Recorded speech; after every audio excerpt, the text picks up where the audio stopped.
All right, go ahead. Let's start at the beginning. How did you get into this? What made you change from the normal world into this? Well, if you listen to a lot of our videos, the common theme is sick of the rat race, sick of paying taxes, sick of all the high bills. I mean, we were waking up every day just to support that system, right? And we just decided, man, we had enough of it. And then one of the other groundbreaking things that we did is when Stacy really started to investigate our food and our food sources, that like sent us over the top. So right then it was like, we're done with this, we're going to grow our own food, we want to get back. There's like this chain of knowledge, right, that's passed on from generation to generation. And I think basically society has successfully broken it from our grandparents and great-grandparents. So we're like out here like, we want this and we know there's that connection, but now we have to relearn these skills. So that was another thing too, like we wanted to get back in, learn these skills, learn how to grow our own food. And a big thing is our health. Like I was experiencing some health problems where I wasn't feeling good and I wasn't right, and then if you go to the doctor, they're like, everything's fine, you're looking good, and I know I'm not feeling good, and I felt terrible. So, you know, you start researching, I was taking classes, and you're learning, and just knowing that all the things that we're saying is good for us is not good for us. We want to go back to the old ways. I was always like, you know, if it was here a couple hundred years ago, I'm going to put that in my mouth. But if man is making it and processing it and putting it in a box, I don't want it, and I want to make sure that what I'm eating is pure. Because my saying is, am I eating something, is it bringing me life or is it bringing me death? So when you eat your food, think about that when you're eating certain things, because that'll make you think a little differently when you're eating your food. Because food is supposed to give you energy, it's supposed to give you life, it's supposed to give you vitality, and make you feel good. And here's the other thing. I'll give you a lot of information today. You can do something called a daylight diet, where you eat when the sun is up. Because when the sun starts going down, your body starts relaxing and going down, and then you eat a big meal when you're supposed to be relaxing, then that it could cause indigestion, it could cause you not be able to sleep properly. Food is meant to give you energy, so you shouldn't be eating a big meal late at night. So just doing certain things like that can really help your health. How many of you guys are familiar with like hunter-gatherers type stuff, right? I mean, back in the day, that's how we were designed. I mean, no one was hunting like at nighttime, so they would get their game in the morning, they would prepare it during the day, and then they would eat it, right? And then the other thing, okay, a big killer for people is stress, right? Right. So when you're out there in nature, and that's what a lot of us are losing, is that connection with nature. We need that connection. You know, Doug and I, we like to go barefoot a lot. If you guys watch our channel, we like to go barefoot. So barefoot connects you to the earth. So I just miss that when I'm not out with my land and I can't hear my birds and I don't have the trees and I don't see the grass and I don't have the wind. I just feel like I'm all cooped up now. Before, when I was living in the city, I could care less about it. Right. Now it's like something is pulling me towards that, and it's so healing. And so, I mean, it's just huge. And these simple things, people think you got to take this pill to make you get better. It doesn't. If you drink good, clean water, not tap water, you know, good, clean water, purified water, and you're out in the sun, you know, with the nature and connecting, getting that 3D thing all around you, just doing those couple things and getting the right amount of sleep, that can cure a lot of problems. Right. Most people don't drink enough water. And water can cure, I mean, a ton of ailments. If you're constipated, if you're suffering headaches. I mean, there's lots of things that water can cure. You know, arthritis, I mean, it can cure a lot of different things. But I'm not a doctor, right? And then you get chronic dehydration. So one day you're not drinking enough, the next day you drink a little bit, but you're not drinking enough because you're already behind from the day before. And then as you age, that's why you have high rates of Alzheimer's. And yeah, your brain is mostly made up of water and fat. Oh, I listen to stuff, okay. That's her thing, but I listen to stuff. No, yeah, water's huge. So Yeah. if you're not drinking enough water, I mean, you should be peeing, you know, 4, 5, 6 times a day, easy. If you're only peeing once a day, you're not doing it right. Yeah.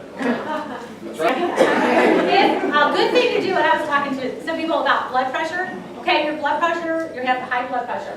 One really easy thing you could do is in the morning drink a room temperature or a warm glass of water with a half of a lemon in it, because it's very good to help dilute like your blood vessels, to kind of let them expand. And also, it's good detoxifier for your body to get your body charged up, ready to go, and you feel like your eyelids just got pulled over and you just woke up. It's amazing, just doing this first thing in the morning. So lemon in your water, and getting sunlight, getting your sleep. I mean, look at that. Yeah. All right, go ahead. How do you care for your animal medicine? Do you use diatomaceous earth, the worm, the goats, and all We that? definitely use diatomaceous earth. I buy that in 50-pound bags too. I have everything in 50-pound. The diatomaceous earth and kelp are my two big supplements that I put in their feed. And what I'll do is, I was doing the DE like all the time, but what I'll do is I might do it for a month or two straight, and then I'll stop doing it, and then I'll do it a month or two straight. And another big thing about load for parasites is rotational grazing, right? So we're moving our sheep every 30 days, and our chickens have open range, not free range, they're open, they can go wherever they want, and so they're always moving around. And we really, I mean, 7 years, maybe we wormed them like, Well, when we first, what you call it, one time? you know, when we first got into You know, this, medicine for we were like, we would call the vet, we didn't know what was up, because we, no, Not really, that was twice you called. that was at the very beginning, Yeah, with that the was horse. twice. You want to tell the story about the horse? Of course! Thanks for letting me talk, honey. So no, we had a horse and we had the Belgians, right? So the female, she had like something that was up with her eye, like it got all Oh, it crazy, looked like like a it was horror bulging out and That was everything, terrible, so, We you freaked know. out, because we didn't We know. did the black tea and we tried to treat it kind of holistically at first, but then, yeah, we called the vet out. They just gave us some ointment and said, it's gonna be Well, fine. no, what happened was, you forgot the story. So it was really bad, and so I did all the stuff, and in the morning, we had already called, the vet said he'll be there in the morning, and then when we went out to look at her, it had totally gone away, and then the vet came, was what Yeah. happened. All right, that's a great story. Yeah. Who's next? But I was saying, let me finish. So what I was saying is, with the animals, you usually freak out when you first get Right. them. So holistically, when you're talking about the animals, we kind of went through calling the vet, calling the vet, calling the vet, calling the vet. Well, I got to the point where I can deal with all my animals. I feel very confident, Now, really yeah, never sure. having to call the Yeah. vet for anything, unless it's, you know, major something. Right. But I can control them, like if they're like compacted, can't go to the bathroom, I'm gonna give them olive Egg oil. laying and all that. You know, I can control and do a lot of different things. And you through- can too. Yeah, Just takes a little confidence. yeah. Did you? All right, go ahead. We have a huge hawk problem with our chickens. Okay. How can we deal with this? Because, I mean, they're waiting for them. They in a run, Well, we have them in right now because they're trying to attack them. right? So what we do, and you know, this is what we do, we have dogs outside. And our Airedale will actually chase them away. She sees them coming in, and eagles too. We have bald eagles in our area, and she actually chases them away. It's crazy, she does. But what you could do too is increase your run size and then put the netting, you know, they make netting for the tops. Or you could use, people use fishing wire. And I think, where's Terry? If you talk to Terry, he has a buddy that has actually invented or has this thing and they put it across the top of that kind of stuff. And it makes like this noise that the birds can't stand. It's so like they don't crinkly come by paper too. kind of stuff. Not crinkly, it's just what it's made out of, the way it hits the wind or something. But ask him, because he'll know more about it than I do. I will also. Okay. Terry the Oh, elderberry guy. okay. But our dogs work great for that. People ask how raccoons and possums and everything eat your stuff. We keep our Airedale outside. We're gonna have another little We're puppy getting a coming. puppy, guys, next Thursday. Yeah, we're gonna melt your hearts with those videos. And we're gonna show you guys how to start off a dog on a raw food diet too, so, Oh, yeah, good stuff. All right, go ahead. What would you recommend? You're ready to get out of the city and you're ready to get, what advice would you give about buying land, what you're looking for? The first thing you're looking for is regulations. You want to talk to your county and make sure you know your state stuff, because you do not want to buy a piece of place where you got busybodies telling you what you can do and can't do all the time. That's exactly why you're leaving the city. So number one thing you do, I made sure I made a call down there and I went down there in person and I asked them, what are your regulations and building codes? And the lady, when she said, we don't have none of that nonsense around here, I was like, cool, I'm buying that property. So number one thing to look at, then unlike us, it's going to be like water source and, you know, ability to build a place and surround it. Like, you know, you don't have a heavily forested area, then you got to knock down trees and stuff. So have a little patch where you can do your thing, have trees around it, you know, just stuff like that basically. But water, sunlight, and regulations and stuff. And the other thing is to check your area and kind of know how the wind blows, you know what I mean, and see how the hill is. Hey, spend some time there, you know, maybe go different times a day. A lot of times if you're, you know, looking at land, maybe go and ask the guy, hey, I like this property, I'm pretty serious about it. I want to throw a tent up for a night or two. Sure. So you can see how the sun comes up, how the water drains off the property if Right. it rains, just stuff like that, right? Because honestly, looking back on it, don't follow what we did, because we're crazy wild people. So, I mean, I never even realized that I have like a 10-foot drop from the front of my drive to the back where my woods are. I never even realized it. That's really good for drainage and stuff like that, but I just never even realized it. So it's just stuff like that. If you spend time on the land, you'll be able to take that into consideration. Luckily, I have good luck on my side, so I built the house in the right spot. You know, everything is coming together pretty good, and it actually turned out good because I'm downhill from the barn, and I put the rainwater catchment system in, and it was able to gravity feed all the way down. So, yeah. Yeah, that was good for our water. Yeah, We come, we everything's have great working out water good. pressure, it works out really good. Because I thought about putting the house way over by the pond. No. So if I would have done that, We didn't, here's the other cost, if you think about it, Yeah, the your driveway. driveway costs a lot of right. money. Okay. But I'm just saying, I was thinking about like having the house closer to the pond so we could sit on the back porch and look at the pond. You know, I thought that was really cute. But for some reason, I just didn't. It turned out great because piping that water all the way over to the pond would have made a big difference in our pressure and how much water and everything, cost of pipe and everything And else. when you're budgeting, your driveway costs a lot of money. The Don't go gravel, in debt the again. gravel, yeah. No. You know, don't leave the city life in debt and then go out to the country and then you're like buying everything on credit, trying to build up your place too fast. It's just crash and burn, man. You want that freedom. Try to pay cash as much as you can. Go ahead. Stacy, you mentioned a book. Sorry. So maybe you know the answer. A book that you use that's like the Bible or home remedies. Nourishing tradition. By Sally Fowler. Okay. And actually, in every one of our videos, no matter which one you click on, if you click the description box, there'll be all the books we recommend and the Amazon links. Yeah, we make like 0.2 cents or whatever, but everything that we recommend for books and literature and tools and Lehman's website, all that stuff is down there below. Yep. Go ahead. What would you plant in your garden to make the biggest impact on your health? We should get You can't just pick one thing. No. Okay, well, if I would say like one thing, category, herbs. Yeah. Herbs. They're so healing and so wonderful, and you only need, you know, like a little handful. You know, you can put it in there, you can dry them, or you can eat them raw, put them in your salads, just put them on the side. You know, when you go to a restaurant and they give you the parsley or whatever, make sure you eat it. Yeah, it's you know, not for all that decoration. stuff is so good for you. But make sure when you're doing your garden, it's what's really helped me out a lot is in my raised beds that I have up the high ones like that. I put everything, I just kind of mix and match. I make sure I have herbs, I make sure I have, you know, Swiss chard, I might have kale over here, I might have spinach over here, I might have some peppers over here. I mix everything all together. I'll just say, okay, I'm going to try this. And then I have a whole bunch of beds doing all the different things. Because if one gets sick or gets a bug or a disease or whatever, then I know I have a whole bunch of other ones over here. And I always have insurance everywhere. So I just try some. That's our insurance. Yeah, but make sure you plant herbs with everything.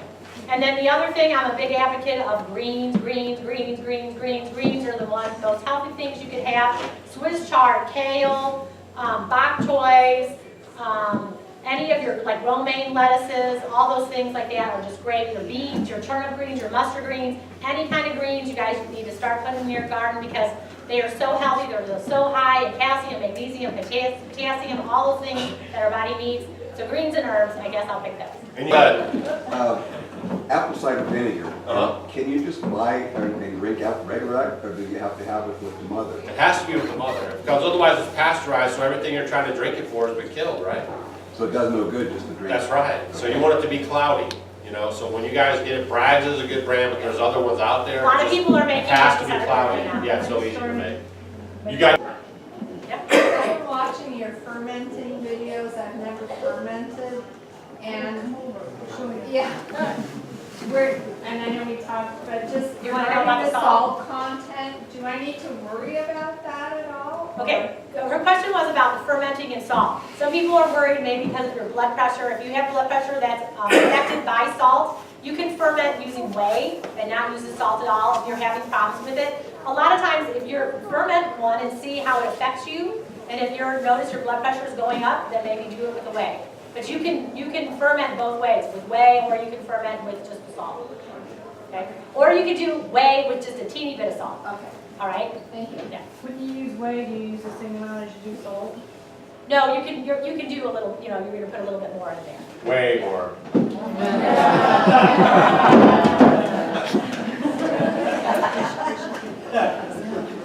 You guys live next to each other?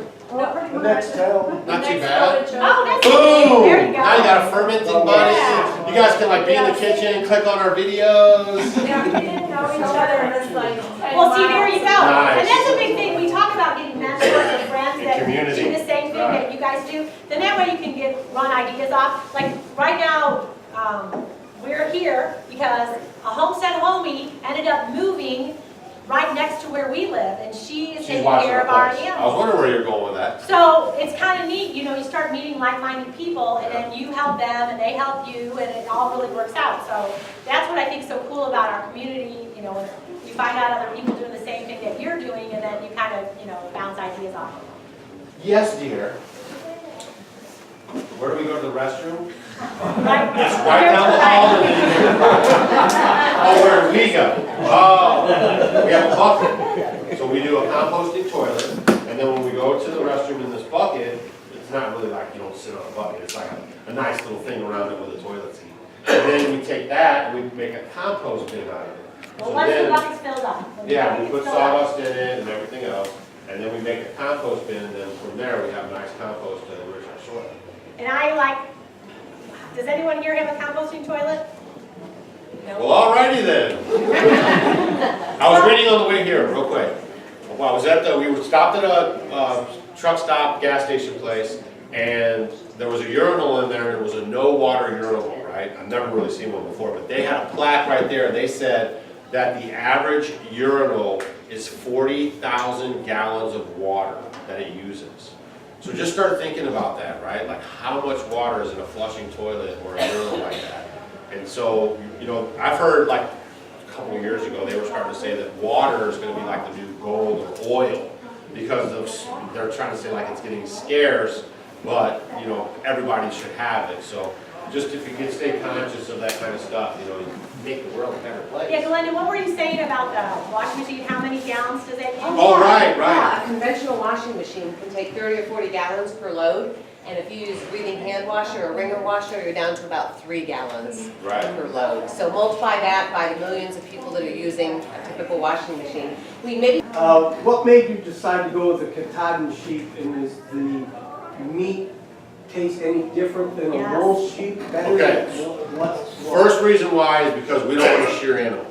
She wanted to have the alpacas. I went ahead like a good husband and let her try it. But, you know, we don't have any electricity, so that's a big chore, right? So the second reason is parasite load. They really are known for not really having a lot of parasite problems. Really? Second or third is like the heat. We're in a high heat, high humidity area. They handle it really well. They never have a problem with it. They're prolific birthers. So they'll have one on the first off, and then they're good for twins and triplets 2 times a year. Right? Easy. Great We get them breed of twice a sheep. year. Yeah. Let's see, what's another one? Well, and the thing, the meat tastes better because I was you just don't gonna say. have the oils like a regular wool sheep. Right. Yeah, so the meat is just, oh. So- Have you eaten them more than a year old? Actually, we haven't, because we've been in the cycle the whole time, but rumor has it is even a 2-year-old Katahdin won't have that gamey mutton taste. So we get them all under a year. We take them, we go ahead and butcher them like that. Still And we sell them, there's actually been Homestead homies that follow us, you know, and then they're like, oh, they see they And they just get have our babies. babies. And they come and buy, we sell 4, 5, 6 at a time, you know. I showed you guys that video about making money selling them, so just another way you guys can do it if you have the. Yeah, Katahdins are, I'm just telling just you, a it's good the way breed of to go. They're really good, they're easygoing, and they're really, really easy. And they have good, they put on the meat. Okay, last question. No, that's it. That's it. Hey, you guys, thank you so much. no thank you. No, thank you. No thank you. Thank